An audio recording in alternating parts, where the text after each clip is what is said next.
नमस्कार सभी को। आज हम बात करने वाले हैं शिव के बारे में। शिव यानी जो नहीं है लेकिन है, उसी के बारे में आज हम बात करने वाले हैं। वेदों के अनुसार, वेदांत के अनुसार और ब्रह्मसूत्र के अनुसार शिव को ब्रह्म कहा जाता है। बाद में उनका नाम अलग अलग लोगों ने शिव दिया है, क्योंकि जो शिव उपासक हैं वो अंत में ब्रह्म को ही प्राप्त करते हैं। तो वह ब्रह्म निराकार हैं, कोई आकार नहीं है, तो उसे व्यक्ति शिव कहते हैं। क्योंकि सभी अंतिम में जहाँ पहुँचना चाहते हैं, अंत में तो ब्रह्म को ही प्राप्त करेंगे ना। भले ही कितने ही देवी देवताओं की पूजा करें, उपासना करें, साधना करें, अंत में जाएंगे तो ब्रह्म में ही। सूक्ष्म रूप की अगर हम बात करें तो भगवत गीता में कहा गया है कि आप भले ही किसी की भी उपासना करें, किसी की भी पूजा करें, अंत में तो आप मेरी ही पूजा कर रहे हैं।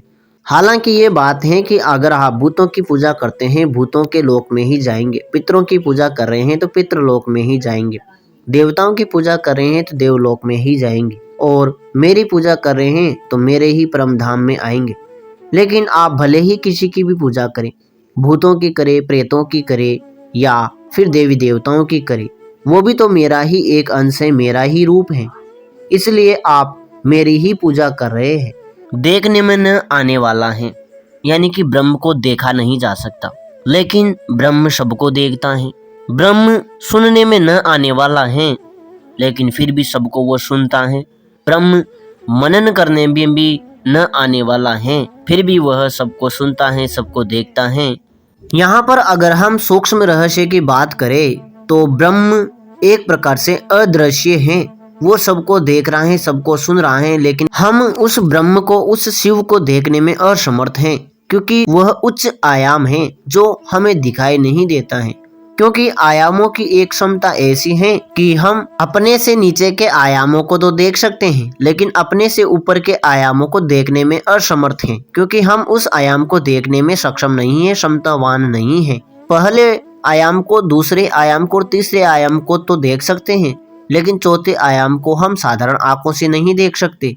ठीक वैसे ही जो ब्रह्म है वह तो हमें देख सकता है, लेकिन हम उसे देख नहीं सकते, उसे सुन नहीं सकते, लेकिन वो हमें सुन सकता है।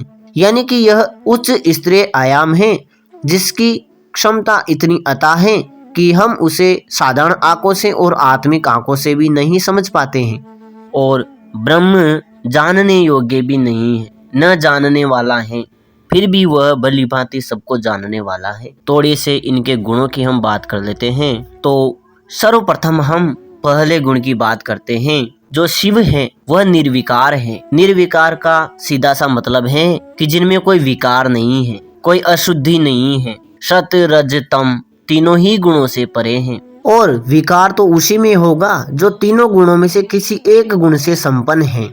भगवत गीता में तो यहाँ तक कहा गया है कि मैं ब्रह्म हूँ, और सत रज और तम जो प्रकृति के तीन गुण हैं वह मुझसे ही निकले हैं। प्रकृति के तीन गुण मेरे ही अधीन हैं, लेकिन मैं उनके अधीन नहीं हूँ। सब कुछ मुझसे ही पैदा हुए हैं, मुझसे ही निर्मित है, सब कुछ मेरे ही अधीन है, और अंत में सब कुछ मुझ में ही समा जाता है। आपने चित्रों में तो विराट स्वरूप देखा ही होगा। आगे हम उसकी भी बात करेंगे, क्योंकि हम बात शिव की कर रहे हैं, ब्रह्म की कर रहे हैं। अगला गुण है जो शिव है, उनका गुण है निराकार। निराकार यानी निर यानी नहीं है, आकार यानी आकार, जिनका कोई आकार नहीं है, शून्य है। और भगवत गीता में तो उसे अक्षर पुरुष कहा गया है। भगवत गीता में तीन पुरुष बताए गए हैं, अक्षर पुरुष, अक्षर पुरुष और पुरुषोत्तम। अक्षर पुरुष यानी कि क्षर यानी नष्ट होने वाला, जो हम हैं, हमारा शरीर है, वह हमेशा नष्ट होने वाला है, उसको ज्यादा समय तक हम बचा कर नहीं रख सकते। वह अक्षर पुरुष है, नाशवान है। हम तो अक्षर हैं, लेकिन जो हमारा ये शरीर है वह अक्षर पुरुष है, नष्ट होने वाला है। लेकिन जो अक्षर पुरुष है उसका अंत नहीं होता है। और अगला जो एक और पुरुष बताया गया है भगवत गीता में, वह है पुरुषोत्तम, यानी कि पुरुष में भी जो उत्तम है, सर्वोत्तम है, वो है पुरुषोत्तम, यानी कि परमात्मा। लेकिन यहाँ पर हम परमात्मा की बात नहीं कर रहे हैं, हम शिव की बात कर रहे हैं, हम शून्य की बात कर रहे हैं, हम काल की बात कर रहे हैं, हम निराकार की बात कर रहे हैं। हालांकि होता तो साकार ही है, लेकिन इतनी हमारे भीतर क्षमता नहीं है कि हम साकार रूप को देख पाए। जो काल हैं, त्रिकाल ही उसी में समाहित हैं। यानी कि वो काल हैं, वो ना प्रेजेंट है, ना पास्ट है, ना फ्यूचर है। यानी कि ना तो वर्तमान है, ना भूतकाल है और ना ही भविष्य काल है। वह सिर्फ काल है, समय है, शांत है, अंधकारमय है। अंत में सब उसी अंधकार में विलीन हो जाता है। जो सृष्टि की शुरुआत होती है उसमें भी बताया गया है ना, सृष्टि की जहाँ पर रचना होती है उसमें भी बताया गया है कि शुरुआत में अंधकार था, अंधकार के अलावा कुछ भी नहीं था। जो कुछ भी नहीं था वही शिव है, वही शिव था। थोड़ी सी हम इसी के अनुसार अगर हम बात करें तो इसको हम एक समय परिधि मान सकते हैं। जैसा कि आप चित्र में देख रहे हैं, गोला बना हुआ है काला सा, जो बाहरी गोला है वही शिव है। और जो अंदर आपने स्वास्तिक देख रहे हैं यह बंधन है, अष्टदिक बंधन है। हालांकि ये गणेश जी का प्रतीक माना जाता है लेकिन ये निकला यहाँ से है। और जो आप इसके चारों ओर चार जलेबी जैसी आकृति देख रहे हैं ये ब्रह्मांड हैं, अलग अलग ब्रह्मांड हैं। इन्हीं में से एक ब्रह्मांड हमारा है और उस ब्रह्मांड के अंदर कितनी चीजें हैं वैसी की वैसी ही चीजें दूसरे ब्रह्मांडों में हैं। और जब ये चार ब्रह्मांड बनते हैं बड़े बड़े, वो सभी ब्रह्मांड भी एक महाब्रह्मांड के भीतर समाहित हैं। और वही जो महाब्रह्मांड है वही शिव है। शिव ही ब्रह्म है, ब्रह्म तत्व है, सबको धारण करने वाला है, यहाँ तक कि सर्वव्यापी है, हर जगह ब्रह्म है। हर जगह कैसे है, थोड़ी सी हम उसके स्वरूप की अगर हम बात करें तो स्वरूप तो निराकार बताया गया है, लेकिन फिर भी समझाने के लिए वेदांत हैं, ब्रह्मसूत्र हैं, वेद हैं, उनमें कहा गया है कि जो आकाश है पृथ्वी के ऊपर है और पृथ्वी के नीचे भी जो है वह ब्रह्म है। और जो मध्य भाग है, जो आसमान है, वह उस ब्रह्म का मध्य भाग यानी कि नाभि है। और जो पृथ्वी है वह उसके चरण हैं, दोनों पांव हैं पृथ्वी। आप इसको थोड़ी सी कल्पना के आधार पर समझने की कोशिश करें कि जिनके पैर तो पृथ्वी हैं और सिर जो अंतिम सिरा है ब्रह्मांड का वह उसका सिर है। और जो बीच में आसमान जिसको हम बोल सकते हैं वह नाभि है उसकी, ब्रह्म की। कितना बड़ा ब्रह्म है, थोड़ा सा हम इसको और ज्यादा विस्तार से समझाने की कोशिश करते हैं। आपने विराट स्वरूप के बारे में तो सुना ही होगा, वही ब्रह्म है जिसको हम शिव कहते हैं। थोड़े से हम अलग अलग अंगों की भी बात कर लेते हैं। जो मस्तक है वह धुलोक है और जो सूरज है वह इस विराट स्वरूप की एक आंख है, शिव की एक आंख है और दूसरी आंख चंद्रमा है। और जो जितनी भी दिशा है, 8 दिशा बताई गई है, वह उस ब्रह्म के कान हैं। इसको आप गणेश जी के कानों के अनुसार भी समझ सकते हैं। उनकी जो लंबी सूंड है वह धरती का प्रतीक है, गंध का प्रतीक है। और जो लंबे कान हैं वह ध्वनि के प्रतीक हैं, ब्रह्म के प्रतीक हैं। और जो स्वास्तिक उनका प्रतीक माना जाता है वह 4 ब्रह्मांडों का प्रतिनिधित्व करता है। इस आधार पर समझे तो गणेश जी छोटे मोटे देव नहीं है, शायद इसीलिए उनको प्रथम पूज्य माना गया है, क्योंकि वह चारों ब्रह्मांडों को बांधने का कार्य कर रहे हैं। चारों जो उसके चारों ओर परिधि हैं, जो शिव हैं, उनको रोके रखने का काम करता है। इसलिए शिव की परिक्रमा भी भगवान गणेश जी ने की थी, प्रथम पूज्य इसीलिए माना गया था। वहां पर आप शिव इसी परिधि को समझिए, क्योंकि दुनिया केवल यही एक ब्रह्मांड नहीं है, ब्रह्मांड के बाहर भी ब्रह्मांड है, वही दुनिया है। और दुनिया के जो चक्कर लगा लेगा वही प्रथम पूज्य है।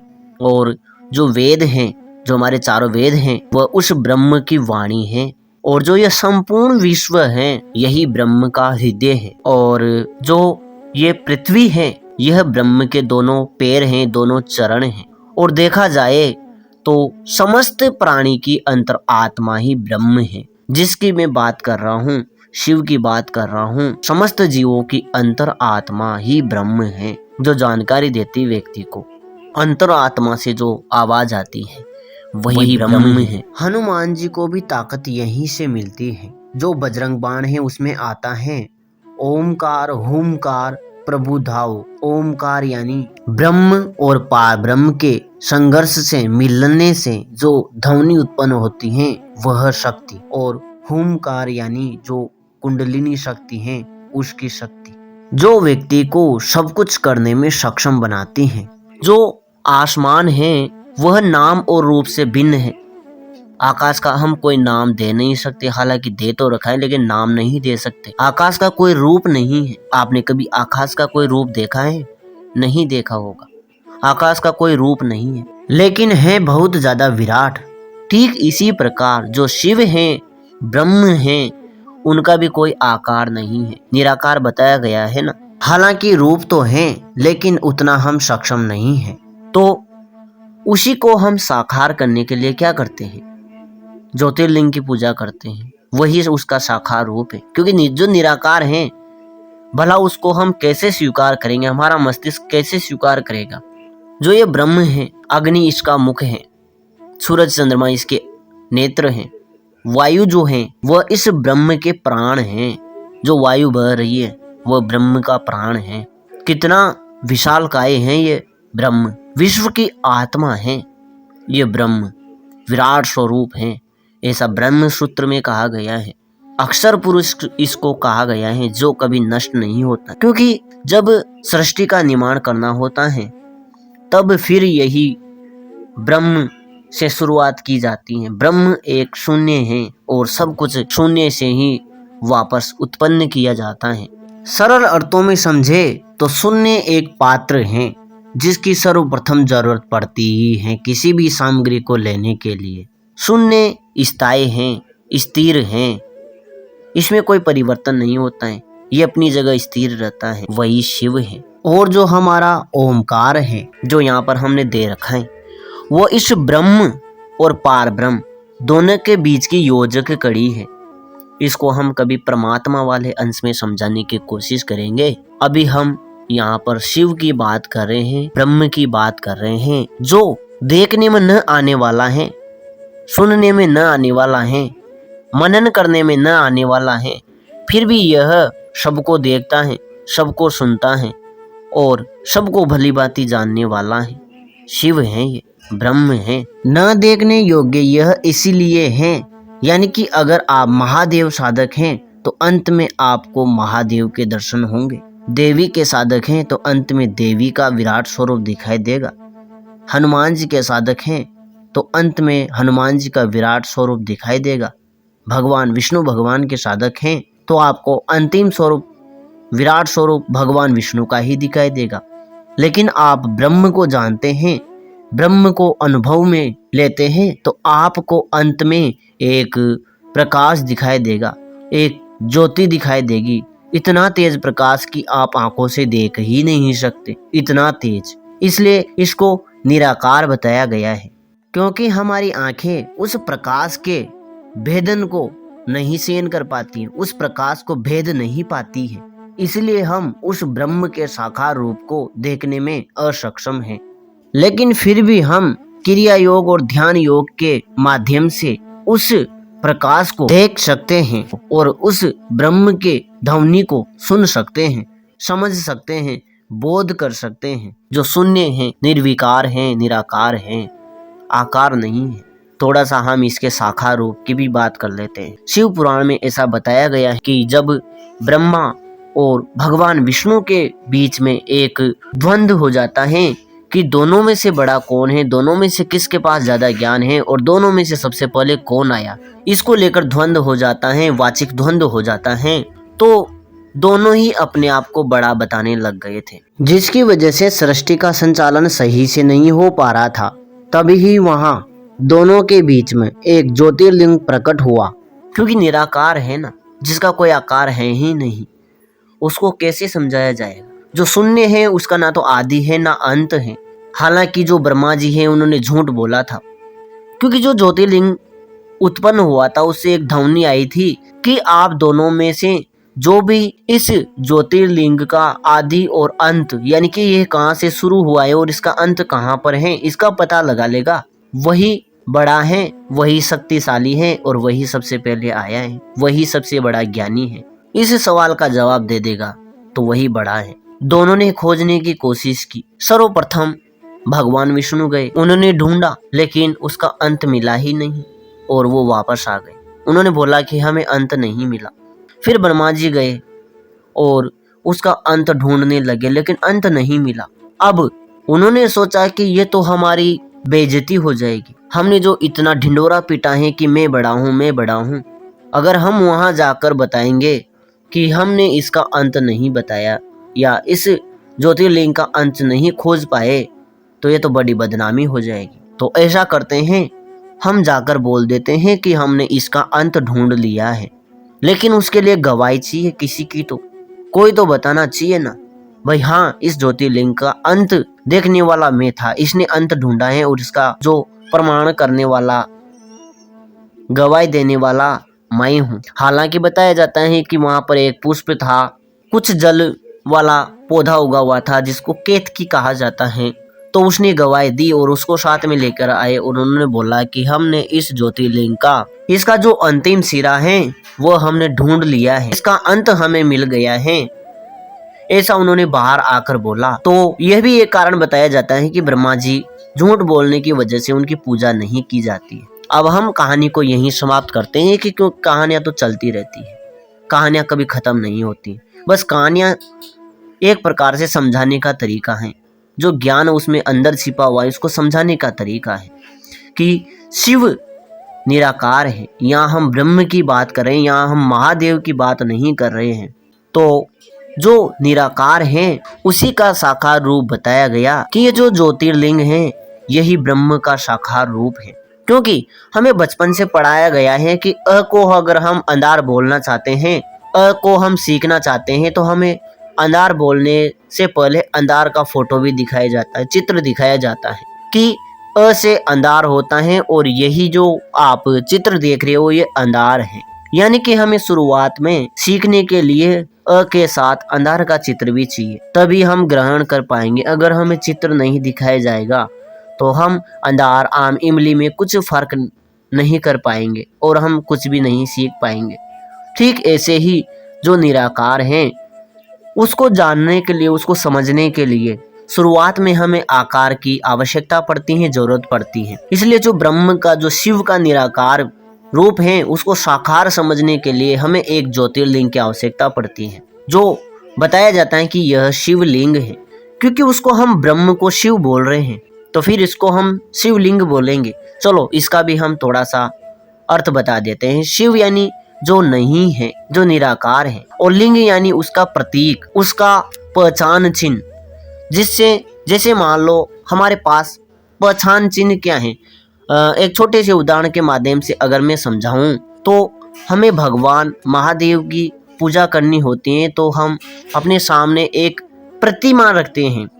प्रति यानी जो ओरिजिनल तो नहीं है बिल्कुल, लेकिन ऐसा ही दिखता है, वो होती है प्रति। तो प्रतिमा रखते हैं। भगवान विष्णु की पूजा करते हैं, उपासना करते हैं तो उनकी प्रतिमा रखते हैं। हम भगवान विष्णु को सामने नहीं रख सकते, लेकिन हमारे दिमाग में रहे कि हम हाँ ब्रह्मा जी की पूजा कर रहे हैं, विष्णु जी की पूजा कर रहे हैं, महादेव की पूजा कर रहे हैं, तो हमारे सामने प्रतिमा होनी चाहिए, हमारे दिमाग में चित्र होना चाहिए। और नहीं होगा तो हम जान ही नहीं पाएंगे ब्रह्मा कौन है, विष्णु कौन है, महादेव कौन है। ठीक वैसे ही हमने जो त्रिदेव हैं उनकी तो प्रतिमा बना ली है, भाई ऐसे होते हैं महादेव, ऐसे होते हैं विष्णु जी, ऐसे होते हैं ब्रह्मा जी, उनकी प्रतिमा निर्मित कर ली। क्योंकि जिनका आकार है उनको तो हम चित्रित कर सकते हैं, उनका प्रतिमा बना सकते हैं, लेकिन जो निराकार हैं, जिनका कोई आकार ही नहीं है, भला उनकी प्रतिमा हम कैसे बनाएंगे। अब जब प्रतिमा ही नहीं बनेगी तो हमारे दिमाग में जब किसी चीज का कोई चित्र है ही नहीं, तो हम कैसे समझ पाएंगे कि ब्रह्म कौन है, शिव कौन है। यह ठीक वैसा ही होगा कि हमें बताया जा रहा है कि एक पीला सा छोटा सा फल होता है, वह मीठा लगता है और वह जब कच्चा रहता है तो खट्टा लगता है। तो हम ऐसे नहीं समझ पाएंगे। हमें शुरुआत में एक चित्र भी दिखाया जाता है और समझाया जाता है कि आ से आम होता है और इसका गुण ये है, ये मीठा होता है। इस प्रकार से समझाने का एक तरीका है कि जो ज्योतिर्लिंग है वही शिव है, वही ब्रह्म है और यह उसका लिंग है, प्रतीक है, उसका पहचान चिन्ह है।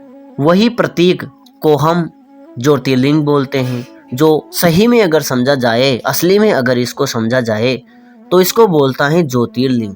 ज्योति का कोई आकार नहीं होता है, वैसे ही ज्योतिर्लिंग, ज्योति की जो पहचान है, यह ज्योति की पहचान है। इसलिए उसको ज्योतिर्लिंग कहा जाता है। उस शिव को जानने के लिए एक प्रतिमा का निर्माण किया जाता है, पत्थर की प्रतिमा का निर्माण किया जाता है, ताकि हमें उसका महत्व समझ में आए कि ये जो नहीं है, जिसको जाना नहीं जा सकता, उसको जानने के लिए हमें पत्थर की एक उस मूर्त की आवश्यकता पड़ती है, उसकी प्रतिमा की आवश्यकता पड़ती है, उसके पहचान चिन्ह की आवश्यकता पड़ती है। हमें शेर को समझने के लिए शुरुआत में शेर का चित्र समझाया जाता है कि ये शेर है। शुरुआत में हमें अंधार, आ, आम, ई से इमली, उनके साथ चित्र जोड़कर समझाया जाता है और बाद में हम किताब पढ़ना सीख जाते हैं। ठीक ऐसे ही जो हमारे देवी देवताओं की अलग अलग प्रतिमाएं निर्मित की गई हैं, ताकि हम उनकी उपासना करने के लिए, साधना करने के लिए, सेवा करने के लिए उनकी प्रतिमा के सामने हम कुछ प्रार्थना करें और उनको जान पाए कि ये हनुमान जी हैं, ये माता जी हैं, ये भैरव जी हैं, ये भगवान महादेव हैं, ये भगवान विष्णु जी हैं, ताकि उस प्रतिमा से हम समझ सके। अगर हमें इनका स्वरूप नहीं बताया जाता तो क्या हम पहचान पाते कि कौन भगवान शिव है, कौन भगवान महादेव है, या कौन भगवान विष्णु है, कौन हनुमान जी हैं, कौन राम जी हैं। अगर हमें इनका जो स्वरूप है वो नहीं बताया जाता तो कैसे पहचानते हैं? शुरुआत में ही हमें अ से अंधार नहीं समझाया जाता, आ से आम नहीं समझाया जाता, तो क्या हमें पता था कि ये फल को अंधार बोलते हैं, इसको आम बोलते हैं? ठीक वैसे ही हमें देवी देवताओं को समझने के लिए उनकी प्रतिमाओं की आवश्यकता पड़ती है, ताकि हम पहचान कर सके कि ये ऐसी देवी हैं। जैसे साधनाओं में किया जाता है ना, हम साधना ही करते हैं तो अलग अलग चीजें हमारे सामने प्रत्यक्ष होती है, उन्हें हम देखते हैं, लेकिन हमें पहले से कोई प्रतिमा मालूम ही नहीं है, उनका स्वरूप याद ही नहीं है, तो हम कैसे समझ पाएंगे, कैसे पहचान पाएंगे कि ये देवी हैं या कोई और है?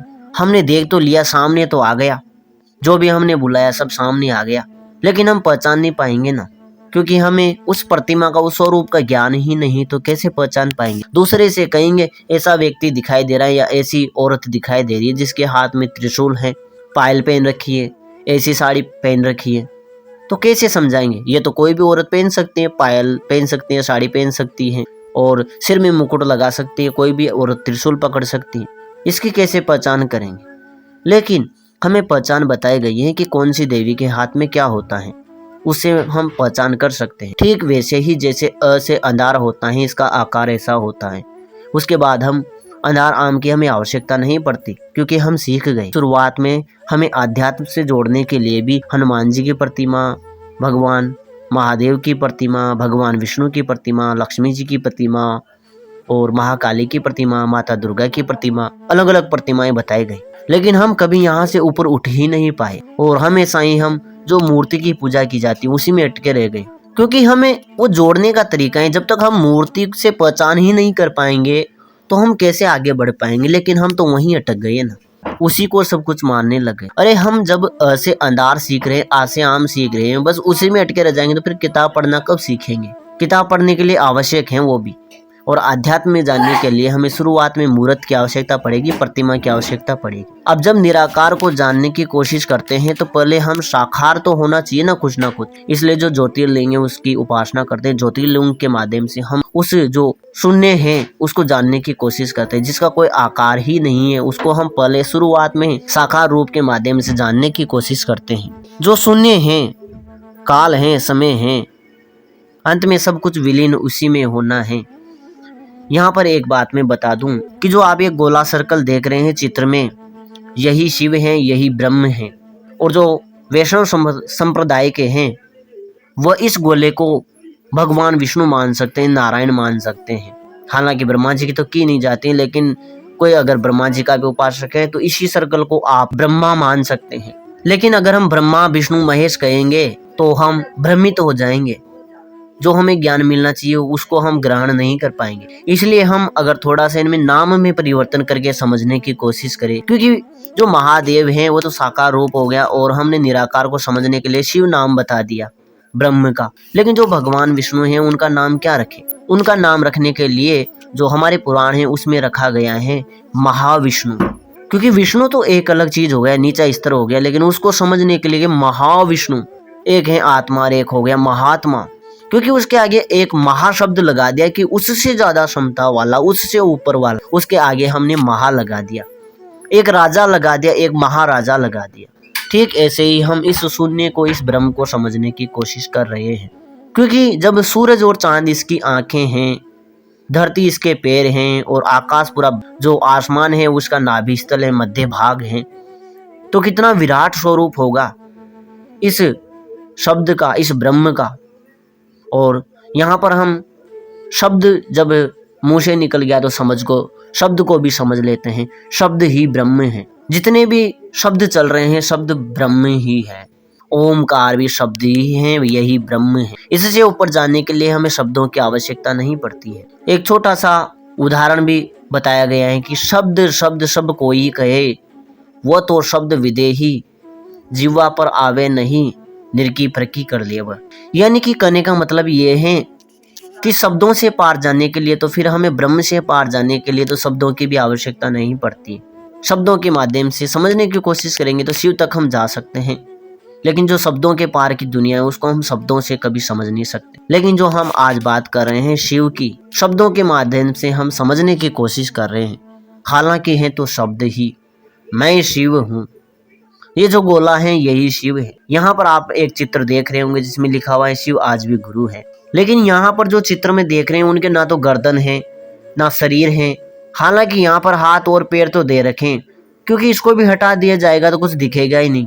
इधर त्रिशूल को हाथ से नहीं पकड़ रखा है। यानी कि जो नहीं है उसको हम समझने की कोशिश कर रहे हैं। जो नहीं है वही शिव है, वही ब्रह्म है। निर्विकार है, कोई विकार है ही नहीं।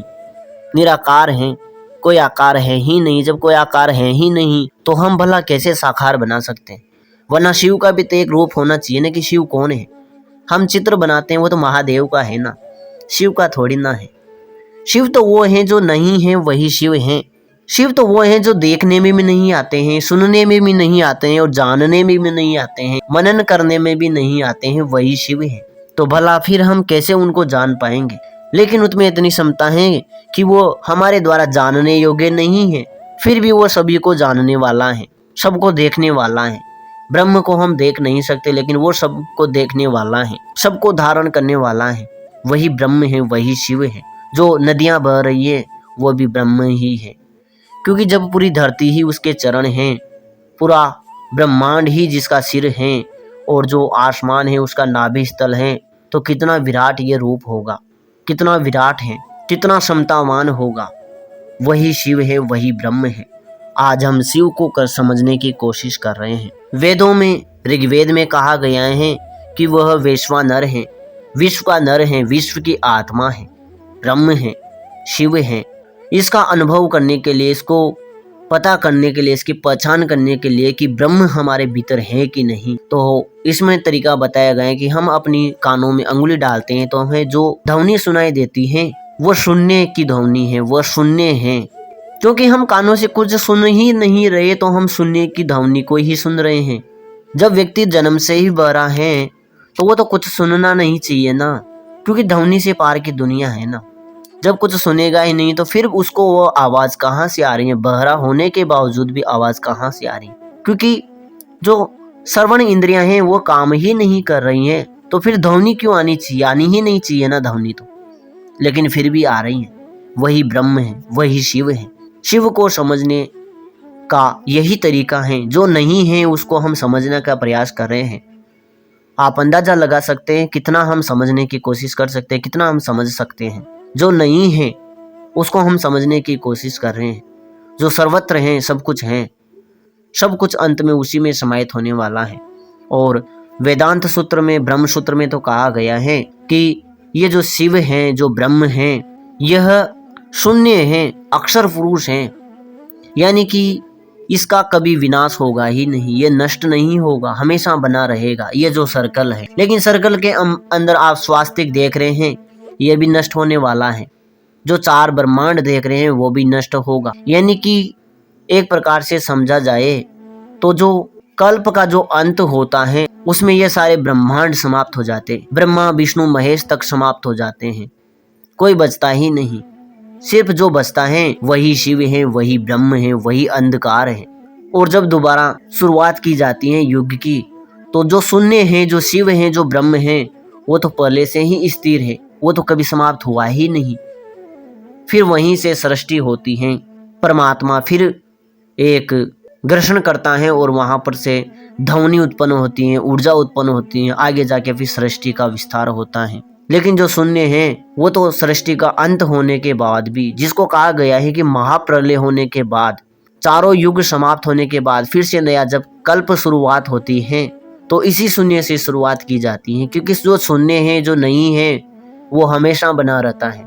जो अंधकार है वो हमेशा बना रहता है। हालांकि प्रकाश जो है वो भी बाद में आता है। शुरुआत में तो सब कुछ अंधेरे में ही है, अंधकार ही है। जो नहीं है उसको हम समझने का प्रयास कर रहे हैं। क्या है शिव, समझने की कोशिश कीजिए। अंत में अगर हम जो शिव हैं उनको एक शब्दों में या साधारण शब्दों में समझने की कोशिश करें तो शिव ही ब्रह्म है, शून्य है, काल है। काल यानी समय, जो वर्तमान भी नहीं है, भूतकाल भी नहीं है, भविष्य काल भी नहीं है। वह सिर्फ काल है, समय है, अंधकार है, अक्सर पुरुष है, शांत है, अमन है। जो व्यक्ति समाधि में अनुभव करता है वही शिव है, वही ब्रह्म है। सब कुछ इसी से उत्पन्न होता है, सब कुछ इसी में समाहित हो जाता है। सब कुछ समाप्त होने के बाद भी जो बचता है वही शिव है, वही ब्रह्म है। अंत में सब कुछ इसी में समाहित हो जाता है, कुछ भी नहीं बचता है। जब महाप्रलय होता है तो सब कुछ नष्ट हो जाता है, सब देवी देवता नष्ट हो जाते हैं, सारा ज्ञान नष्ट हो जाता है। जो स्थूल जगत में बनाया गया ज्ञान है उसकी मैं बात कर रहा हूँ, जो मुख्य ज्ञान है उसकी मैं बात नहीं कर रहा हूँ। ज्ञान कभी समाप्त होता ही नहीं, शब्द ही ब्रह्म है। और जब सब कुछ समाप्त हो जाता है तो फिर से जब कलयुग समाप्त होकर वापस सतयुग से शुरुआत की जाती है तो फिर से वही क्रियाएं रिपीट की जाती हैं, वही तरीके रिपीट की जाते हैं, वही घटनाएं रिपीट की जाती हैं। ये घटनाएं हर कल्प में वैसे ही चलती रहती हैं, वैसे ही चलती रहती हैं। हर ब्रह्मांड में ऐसी ही घटनाएं चलती रहती हैं। प्रत्येक ब्रह्मांड में एक ही घटना चलती रहती है और वह सतयुग से फिर त्रेता युग, द्वापर युग, फिर कलयुग। ये पूरा जो प्रक्रिया है वह एक कल्प होता है। और जब यही कल्प समाप्त हो जाता है तो फिर से एक नया कल्प स्टार्ट होता है और सब कुछ नष्ट करके फिर से नया कल्प स्टार्ट किया जाता है। फिर दोबारा से वही वेदों का निर्माण किया जाता है, वही देवी देवताओं का निर्माण किया जाता है, वही स्वरूपों का निर्माण किया जाता है। हर बार सब कुछ समाप्त होकर सब कुछ शुरुआत से वैसा ही किया जाता है। और जो ये प्रक्रिया है, युगों का परिवर्तन है, जो देवी देवताओं का निर्माण है, जो वेद पुराणों का निर्माण है, ये फिर से नए सिरे से स्टार्ट होता है। इनकी नए सिरे से शुरुआत होती है और सभी देवी देवताओं का स्वरूप फिर से वैसा का वैसा ही बनाया जाता है। ये प्रक्रियाएं हमेशा चलती रहती हैं। क्योंकि हम बात कर रहे हैं शिव की, ब्रह्म की, जो एक सर्कल है, जो शून्य है। और जो चीजें सर्कल में फंस जाती हैं वो तो फिर जब भी समाप्त होती हैं फिर से नए सिरे से नहीं होती हैं शुरुआत, फिर वहीं उसी सर्कल में चलती हैं। जब जहां से शुरुआत हुई वहीं पर वापस आने के बाद फिर से सब कुछ नष्ट कर दिया जाता है और फिर से वहीं से वापस शुरुआत की जाती है। देखने में हमें भले ही लगे कि ये क्रियाएं अलग अलग हो रही हैं, लेकिन फिर से सतयुग आएगा और फिर से वही राजा हरिश्चंद्र पैदा होगा। हर युग में वैसे ही देवी देवता उत्पन्न होंगे। ये घटनाएं वैसी की वैसी ही घट रही हैं, इनमें कोई परिवर्तन होता ही नहीं है। ये घटना हमेशा वैसी की वैसी। हालांकि हम भौतिक स्तर पर समझने का प्रयास कर रहे हैं। जो हमारे युग हैं उनकी शुरुआत होती है तो हमारे एक फिल्म की शुरुआत हो रही है तो ज्यादा समझ में आएगा। तो फिल्म की शुरुआत होती है सतयुग से और उसको फिल्म को हम पूरा देख लेते हैं, क्या क्या घटना घटित हो रही हैं, और अंत में कलयुग में पहुंच जाते हैं और फिल्म समाप्त हो जाती है। पीछे आ जाता है द एंड लिखा हुआ। फिर से अगर हम प्ले करेंगे तो फिल्म वहीं से स्टार्ट होगी। ऐसा नहीं है कि फिल्म दूसरी चल जाएगी, वही वापस चलेगी। और भले ही फिर हम इसी फिल्म को रोजाना देखें, 1 साल तक देखते रहे, 2 साल तक देखते रहे, उसमें बीच में कोई बदलाव होगा ही नहीं, वैसा का वैसा ही चलता रहेगा। लेकिन हम उसको जान नहीं पाएंगे कि ये वही फिल्म चल रही है, क्योंकि फिल्म तो वही है। बस ऐसा है कि 4 घंटे पूरे हुए और वहां से उन व्यक्तियों को निकाल दिया गया और नए व्यक्ति वहां पर ला दिए गए। तो जो नए व्यक्ति आए हैं उनको लगेगा कि ये तो फिल्म नई है, ये तो आज ही रिलीज हुई है। फिर उन्होंने 4 घंटे की फिल्म दिखी, फिर उनको हटा दिया वहां से, फिर नए व्यक्ति आ गए। फिल्म तो वही है, बस व्यक्ति बदल रहे हैं। घटना वही है, बस व्यक्ति बदल रहे हैं। व्यक्ति की मूल जो देखी जाए क्षमता, मूल प्रवृत्ति को देखा जाए तो जो सूक्ष्म शरीर है और जो आत्मा है तो वो तो वही है। केवल शरीर परिवर्तन कर रही हैं। देखा जाए तो आत्मा को अगर हम समझने की कोशिश करें, आत्मा के भीतर के स्टोर को हम समझने की कोशिश करें, तो सब कुछ पहले जैसा ही घटित हो रहा है, उसमें कोई बदलाव हुआ ही नहीं है, वैसा का वैसा ही चल रहा है। बस जैसे ही युग परिवर्तन होता है, सबकी स्मृतियों को डिलीट कर दिया जाता है और फिर से सबको लगता है सब कुछ नया नया हो रहा है। लेकिन जो ये सर्कल है ना, इसके अंदर से फिर से वही घटनाएं स्टार्ट होती हैं, वही फिल्म स्टार्ट की जाती है। व्यक्ति को स्मृति को भुला दिया जाता है, 4 घंटे के बाद फिर से फिल्म को स्टार्ट कर दिया जाता है। सबको लगता है नई फिल्म चल रही है, लेकिन फिल्म वही चल रही है। यही है शिव, यही है ब्रह्म, यही है त्रिकाल, यही है सब कुछ जानने वाला, यही है उस थिएटर का मालिक जिसे सब कुछ पता है कि फिल्म वही चल रही है, किस फिल्म में कहाँ पर क्या होगा सब कुछ मालूम है उसे, क्योंकि चलाने वाला तो वही है, उसी को मालूम है। इसलिए शिव को त्रिकालदर्शी बताया गया है और फिर से नई सृष्टि की शुरुआत की जाती है। वही जो फिल्म पहले चल रही थी उसी को दोबारा रिपीट किया जाता है। फिर से वही सतयुग चलाया जाएगा, उसी में वही राजा उत्पन्न होगा। त्रेता युग चलाया जाएगा, उसी में वही राम उत्पन्न होंगे, फिर कृष्ण उत्पन्न होंगे, फिर कल्कि उत्पन्न होंगे, फिर वापस राजा उत्पन्न होंगे, फिर से रामायण होगी, फिर से महाभारत होगा। एक बार नहीं 1000 बार होगा, यही चलता रहेगा। बस फर्क इतना है कि जिसने इस फिल्म को याद रख लिया उसको उस फिल्म से निकाल दिया जाता है, उसको उसी फिल्म में दोबारा नहीं रखा जाता है, क्योंकि वो जान गया है कि ये फिल्म वही चल रही है। और अगर वह सभी को बताने की कोशिश भी करेगा कि ये फिल्म वही बार बार रिपीट हो रही है, तो कोई उस पर विश्वास भी नहीं करेगा, क्योंकि सभी को नई तो लग रही है ना, पुरानी तो लग ही नहीं रही है ना, इसलिए उस पर कोई विश्वास भी नहीं करेगा। लेकिन अगर वेदों का अध्ययन करे तो उसमें यह बात स्पष्ट रूप से लिखी हुई है कि सृष्टि का अंत होने के बाद जब सृष्टि की पुनः दोबारा शुरुआत की जाती है तो सब कुछ वैसा ही निर्मित किया जाता है जैसा पहले था। यहाँ तक कि वेद पुराण भी वैसे की वैसे रचित किए जाते हैं, ताकि बीच में फिर दोबारा अतिशयोक्ति ना हो, उसमें कोई संशय पैदा ना हो। इस बात की प्रमाणिकता के लिए कहा भी गया है कि समय खुद को बार बार दोहराता है, समय अपने आप को फिर से दोहराता है। इसका मतलब वही होता है कि वही फिल्म फिर से दोबारा चलाई जाती है, वही फिल्म दोहराई जाती है जो पहले देख चुके हैं, जो चल रही है। बस हमारी स्मृति इतनी ज़्यादा नहीं है कि हम उस चीज़ को, उस घटना को याद रखें, क्योंकि एक कल्प के अंत में सब कुछ समाप्त कर दिया जाता है, कुछ भी नहीं बचता है, तो सबको सृष्टि नई लगती है, सबको अपना नया जन्म ही लगता है। यहाँ तक कि ब्रह्मा विष्णु महेश भी दोबारा से जन्म लेते हैं। इस जन्म मृत्यु के चक्कर से तो सिर्फ वही बाहर निकल सकता है जिसने शिव को जान लिया है, थिएटर के मालिक से दोस्ती कर ली है, फिर उसको वो फिल्म बार बार नहीं देखनी पड़ेगी, लेकिन फिर भी उसे उस थिएटर में तो बैठना ही पड़ेगा और अंतत्वगत्वा वो भी त्रिकालदर्शी बन जाएगा, क्योंकि उसने वो फिल्म देख ली। अब उसे सब कुछ पता है कि किस फिल्म में कहाँ पर क्या होगा, वह चाहे तो उसमें शामिल भी हो सकता है।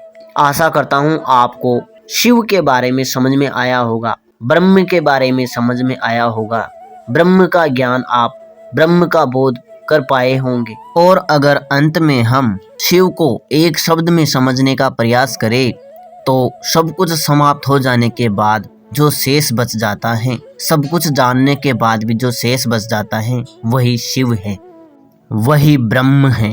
आशा करता हूँ आपको समझ में आया होगा। फिर भी कुछ रह जाता है तो आप हमें जरूर बताएं।